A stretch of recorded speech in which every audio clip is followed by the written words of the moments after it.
So you might be trying to figure out how you can go through and make your iPhone faster.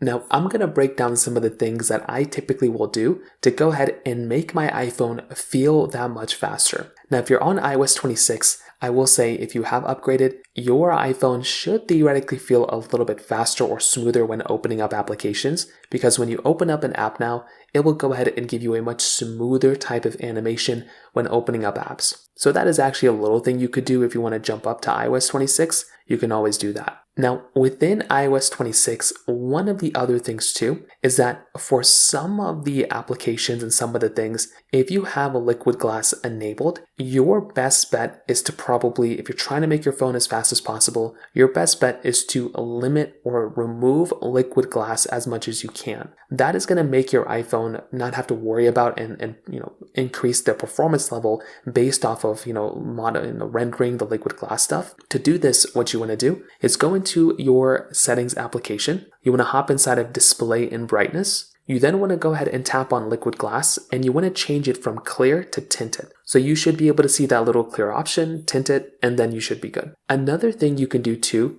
is to go ahead and kind of limit or remove your background app refresh. So what this does is it will basically go through and it will just kind of, limit the amount of applications that can kind of refresh in the background. So to do this, you can go into your settings application, you can tap on your general settings, tap on background app refresh, and you can turn it off or you can set it to Wi-Fi only. You can do either one of those things. That will probably end up being better for you. Another big thing is to basically manage your storage a little bit better. So you can go through and you can try to limit, delete some applications, remove some of the files you no longer need inside of your iPhone. You can also go inside of your settings application, go into Safari, and then click on the clear history and website data. That will help kind of alleviate a lot of the stuff you might have had kind of loaded up in the background. That can also be another really important thing that you can probably do as well. Now, if that's still not helping it, you can also try seeing if your battery health is low. If your battery health is very, very low, that can also cause some problems because that will,